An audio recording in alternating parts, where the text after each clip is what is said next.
écoutez, dans la Bible, Now listen, in the Bible, il y a une femme there is a woman qui était malade. who was sick. Elle a vu des médecins. She saw doctors after doctors. Des médecins, She saw the ils ont fait des doctors. sciences de médecine. They do the science according Mais to la their Bible knowledge. déclare, But the Bible il n'y avait declares pas de soulagement. that there was no Mais easy. un jour, But one day, cette femme, that woman, elle a vu she saw l'homme de the Galilée. man of Galilee. Lorsque cet homme est avancé, And when that man came dans sa forth, robe, by his il y avait robe, des guérisons. there was healing Je hidden. le déclare. That is why I Si declare tu crois, that if you believe, aujourd'hui, today, tu verras la gloire you de will see Dieu. the glory of God. Alléluia.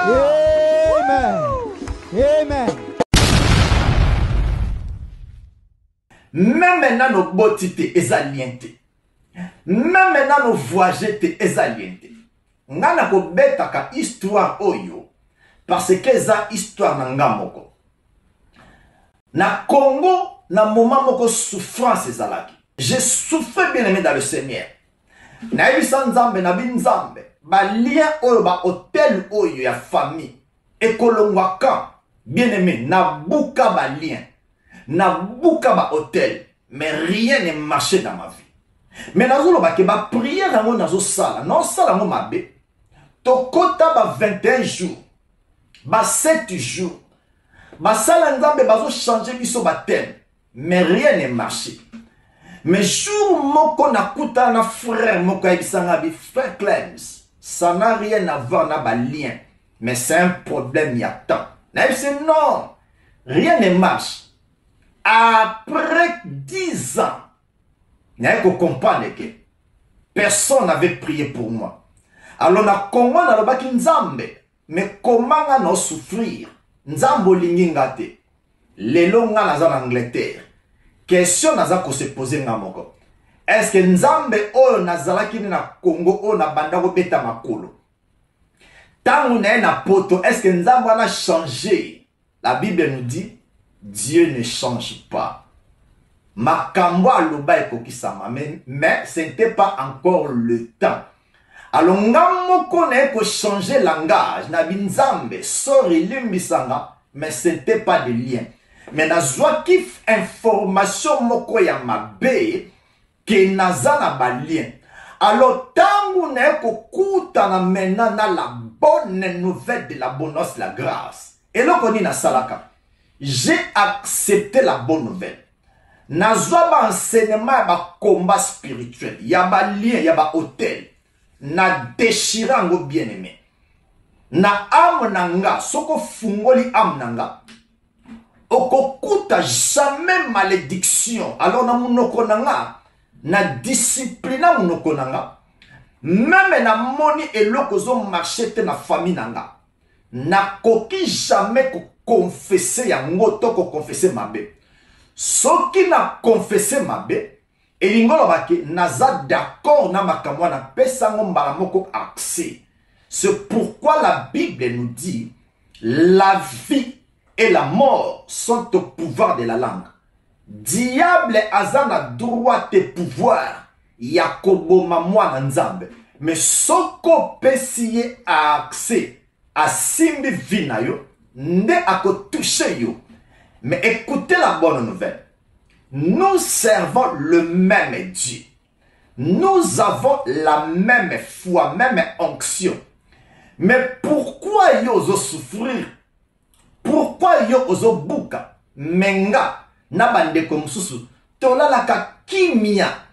Eza question te ke nzambe alinganga. Mais eza question ya awa. Ya mentalité nanga. Alors, moto yo zo yoka. Aza puissant na vie na yo. Soka yebi makambo mabe. Yango kakande okobanda ko recevoir. Nazo expliquer biso poto comprendre. Soko zo répéter nzembo. Ya ale moloto.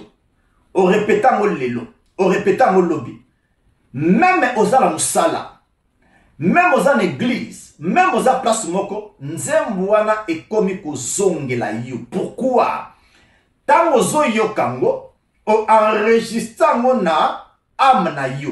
Alors ekomi neti vie na yo. Tango za na posa, makambo oyo yo o enregistraki na âme na yo, ebandi kozonga na motema mbala moko munoko elobi. C'est pourquoi la Bible déclare, c'est par l'abondance du cœur que la bouche parle. Soko zoyoka moto azote yo balien. Bien aimé, c'est grave dans ta vie. Pourquoi? Maloba ozoloba na yo, ezokende na ame o accepter. Alors, surtout olingo prier. Comme ozana balien, yangonde ezozonga na munoko na yo. Alors, lorsque olobi na détruire, ça veut dire que opesi accès et pas diable akoma kusakana na. C'est pourquoi landa bato bote à la bonne nouvelle. Quel que soit que les choses ne marchent pas, écoutez bien aimé, contrôlez mon okonayo. Koloba jamais ma parole, il y a malédiction. Naloba na ebandeli, Moïse, Josué, David, Lazare, Abraham, Isaac, ba exemple o ba pesaka biso ya ba lien. Écoutez. Écoutez très bien. Bazalaki ba nzambete. Bazalaki ba serviteur. C'était dans l'Ancien Testament, dans l'Ancienne Alliance.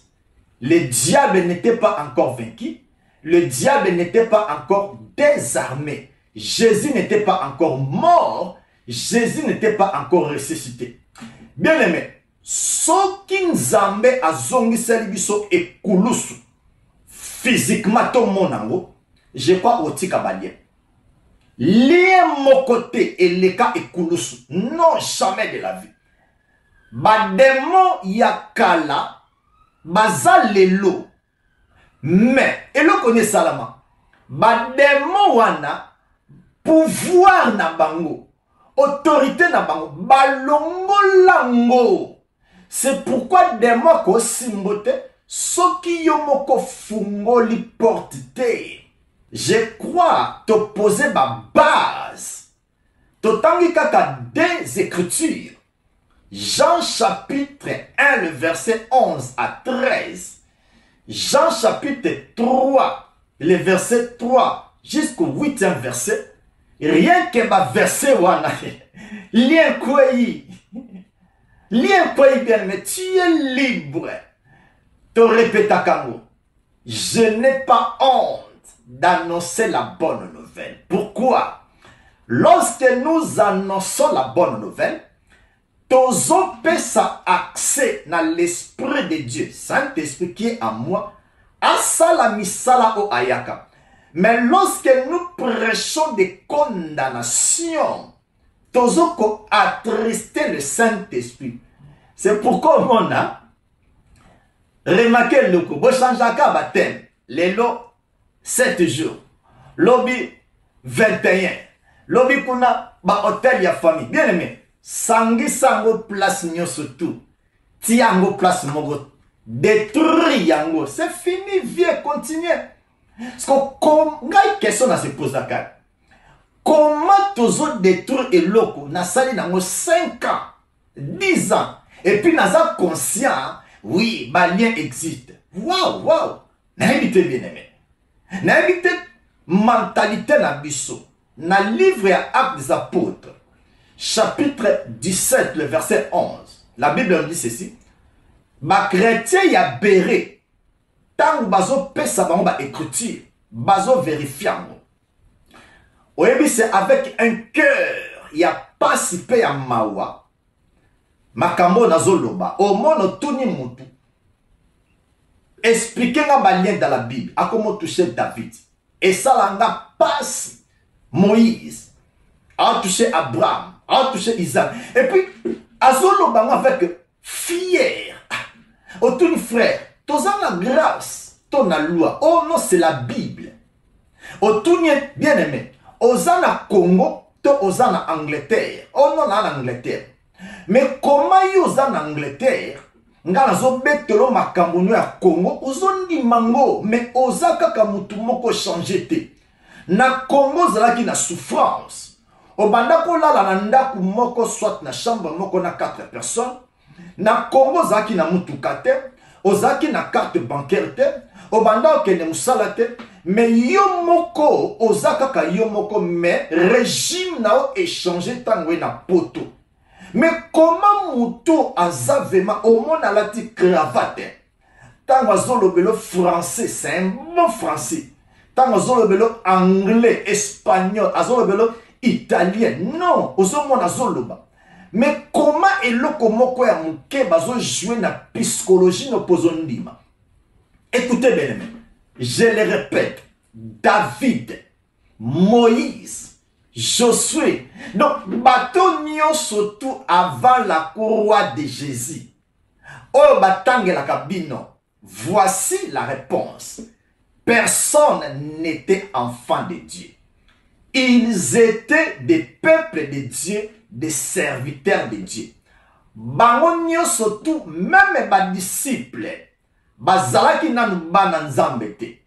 Ba disciples babande ko vivre na Ancien Testament, Ancienne Alliance. Ba disciples bazalaki na vie ya nzambe kati na bango te. Ba disciples bazalaki né de nouveauté.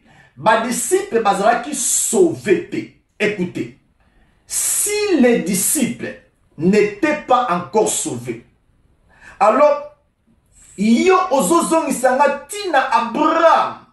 Bien aimé, je vous dis la vérité, ça la passe. Ozomona David, autaki na lignée ya Juda. Bien aimé, ça c'est quel enseignement?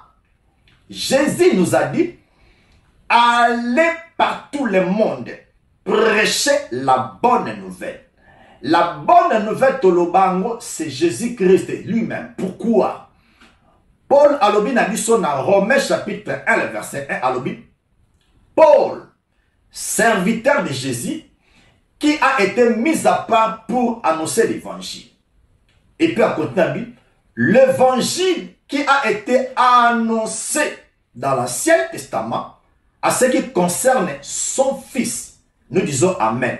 L'évangile égale Jésus. L'évangile n'est pas Moïse. L'évangile n'est pas David. L'évangile n'est pas Lazare. L'évangile, c'est pourquoi Jésus était venu, pourquoi Jésus était mort, pourquoi Jésus était ressuscité, pourquoi Jésus a mataki likolo, pourquoi Jésus est assis dans le trône. C'est ça qu'on appelle l'évangile. Paul alobi na biso, je suis venu chez vous, na église na bino.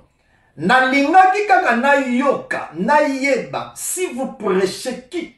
Nga na yebi que vous devez prêcher Christ, Christ ressuscité. Nous disons Amen. Mais comment na église place boza? Bobandaka na loi, David, Josué, bolobi balien na suka bosilisi na kombo na Yesu. C'est pourquoi Jésus a lobaki na bato na biki na mukola suka na koyebisa bino ke je vous ai pas connu. Nous, dans notre église, nous commençons le culte au nom de Dieu le Père qui est Jésus-Christ. Témoignage Jésus-Christ. Nous chantons Jésus-Christ. Donc tout est tourné autour de Jésus. Tobandaka culte na 11h. Ti na 13h. Jésus na Jésus. C'est pourquoi mentalité na biso eza en ce qui concerne la nouvelle alliance. Oh, que Dieu soit béni. Nalingi to banda koshite. Eza vraiment introduction. Les gens ont touché qu'à 2 versets. Nalinga ki na rêvé mutu moko. Bien aimé, please. Muto zolanda aza puissant na vie na yo. Soit azo bungisa yo, soit azo lando na nzela. Alors information yango pesa puissante.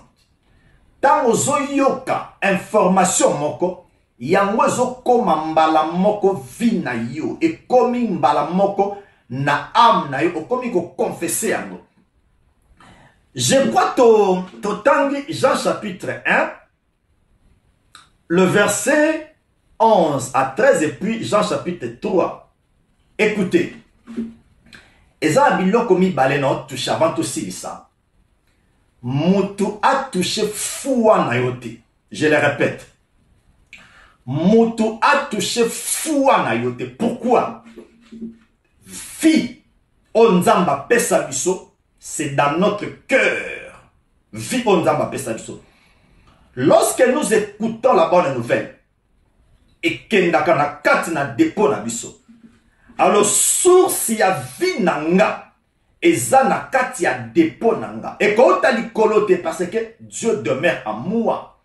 C'est pourquoi la Bible déclare, gardez votre cœur plus que toute une autre chose. Pourquoi tu gardes cœur na biso? Parce que c'est dans votre cœur qui viennent, ou bien eza na source ya vie, nous disons amen. Donc source ya vie, eza kati na biso. Alors tant nazo yoka mosali ya nzambe, azote sur la bonne nouvelle, mbala moko message na eke na dépôt na nga, na âme na nga. Soki eza ya mabe, ezo détruire nga moko. Source ya vie, moyen et jaillir ezate. Mais lorsque j'écoute celui qui prêche la bonne nouvelle, azokende ko toucher dépôt nanga, po source ya mai ya bomoi, et bimana koma ko bénéficier. C'est pourquoi la Bible nous dit, dans Jean chapitre 7, dans un paragraphe, la Bible nous dit que le dernier jour de la fête, Jésus s'étend debout et cria, si quelqu'un a soif, qu'il vienne à moi et qu'il boive, et des fleuves d'eau vive couleront. Wapi na sen na ye, je dis amen. Mais pour fleuve d'eau et bima, il faut na mela. Alors comme mela wana, c'est la parole de Dieu. J'ai dit amen à ta place. Longo la ba lien, longo la ba hôtel. Et ça va information moko ya mabe. Oui, bien aimé. Tozui parole de Dieu, to longo liango. To tie tradition na biso. Surtout biso na Congo. Moi je suis congolais.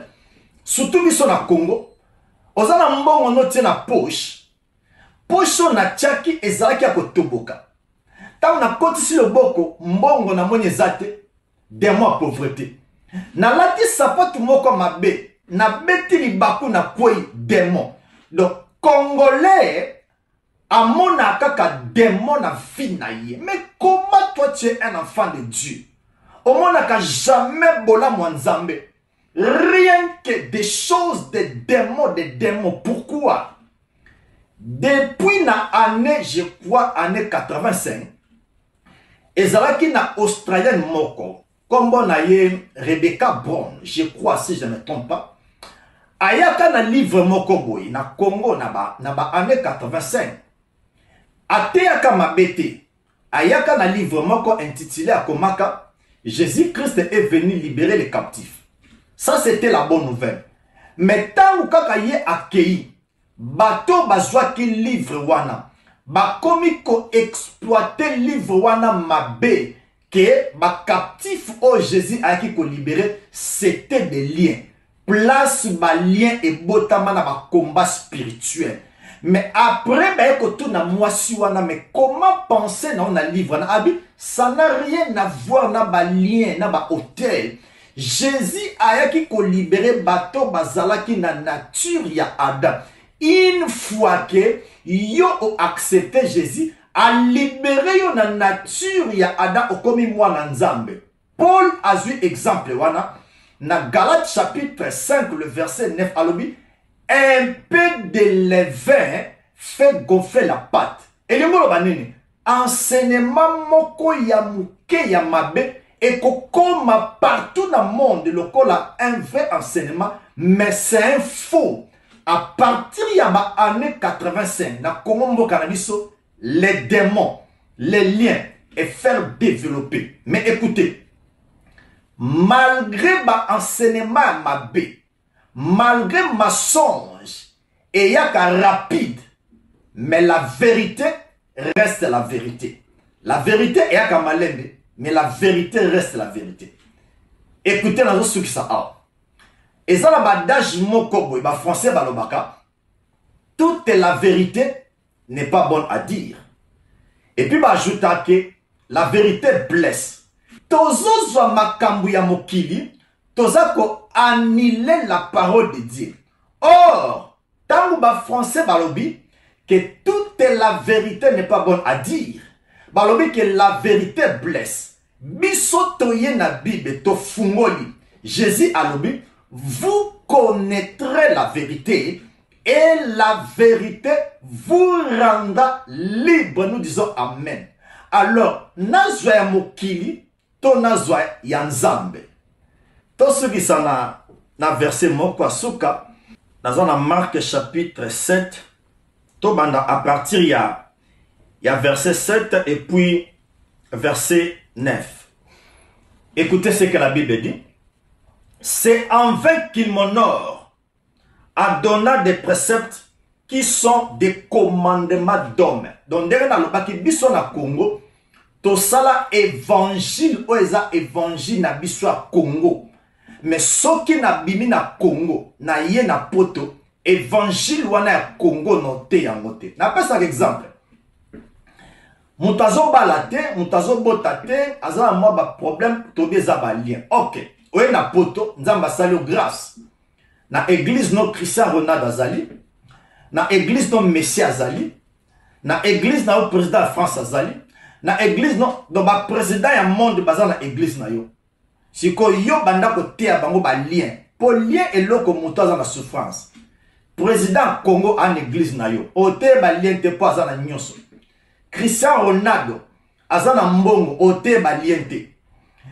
Donc, bateau bazana mbongo ebele ba l'église na yo. Mbala moko message ya balien ya Congo et kolekate. Mais lorsque nous prenons un homme de Dieu qui prêche la bonne nouvelle, ce côté na race ya bateau nyoso tu wana.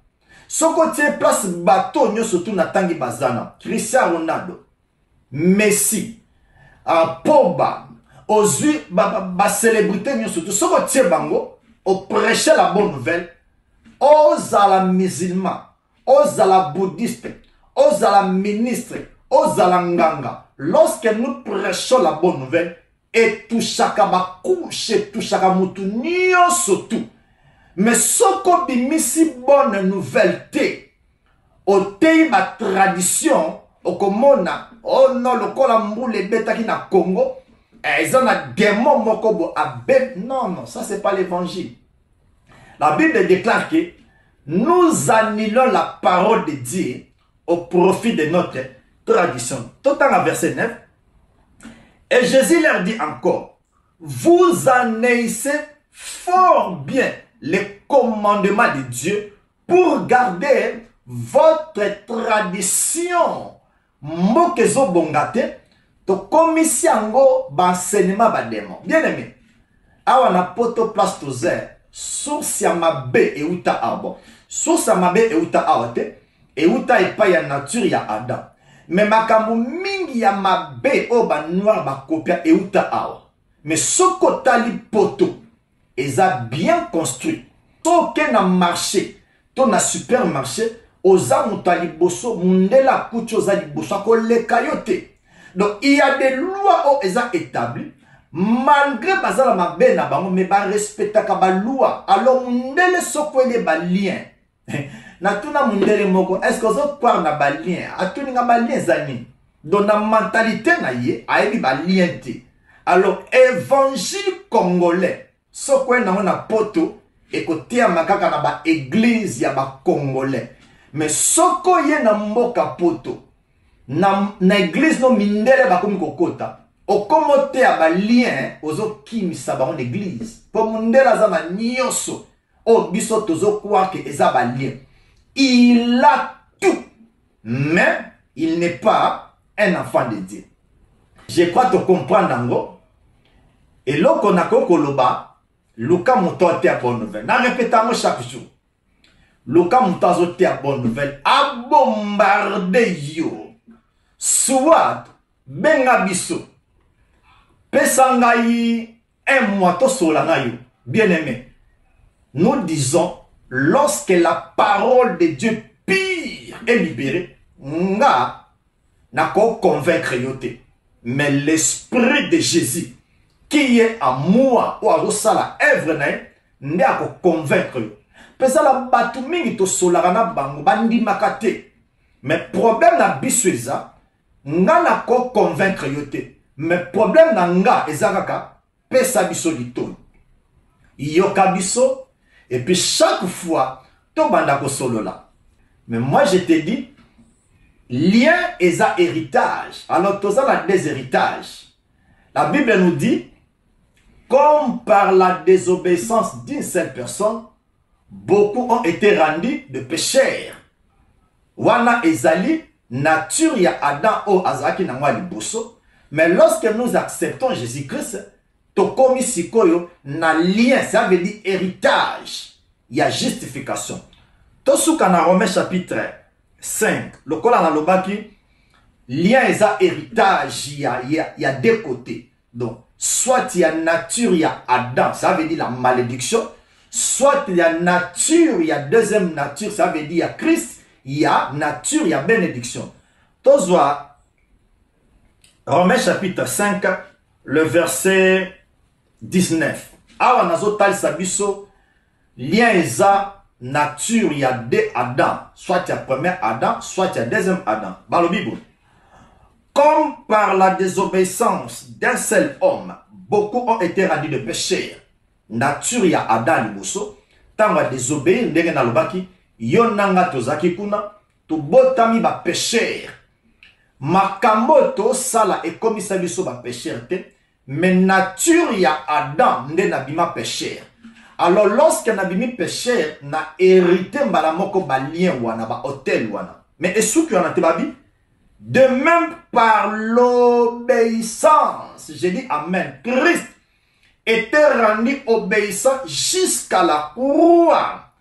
De même par l'obéissance d'un seul, beaucoup seront rendus justes. Tomoni, désobéissance, il y a premier Adam, batuma comme il va pécher. Lié à malédiction et koti. Mais si tango Yesu azaraki obéissant na ekulusu, mbalamoko tango to accepter misala Yesu Christ, Bible dit que à cause ya mutumoko mbamoto comme juste. Donc toza na deux natures. Nature ya lisumu ya Adam et puis nature ya justification. Alors tango pesina nu vi na yo et pas nzambe te, oza na nature ya Adam. Nature ya lisumu. Nature wanande ebota tout ce que les gens prient dans l'église.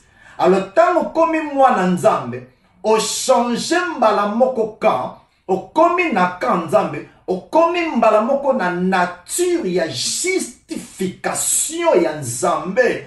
Donc nga naza juste comme Dieu est. Lorsque nous parlons de la justification, non, regarde ton esprit. Dans ton esprit, tu es saint, aux la condamnation, aux la réclamation, aux la défaut mon côté, aux irréprochable devant Dieu dans ton esprit. Pourquoi? Dieu demeure dans ton esprit, aux moi ensemble. Oza mwana diable te, oza na nature ya Adam te, mais oza na nature propre ya papa na yo. La Bible déclare ceci. Tel il est, tel que nous sommes dans ce monde. Que Dieu bénisse sa parole. Tokomi na suka, na lingi bino mingi, na pamboli bato nyoso tu bakomela kinga sur le combat spirituel. To comprendre vraiment très bien sur le combat spirituel. Et ça même ndeko a ebisinga bike frère na bandaki kolala te a cause ba combat ko buka. Mais tant na yoki yo na bina sala expérience, mbala moko na comprendre que na komi free. En réalité ozala ki no free, mais makambu o yokaki ne e comme ça kyo ozala un peu captivé. Ya on a lobaye que so ozolanda mutu moko a comme soneti proa. Na ndenga mabete me okoma kaka pona kolanda ye.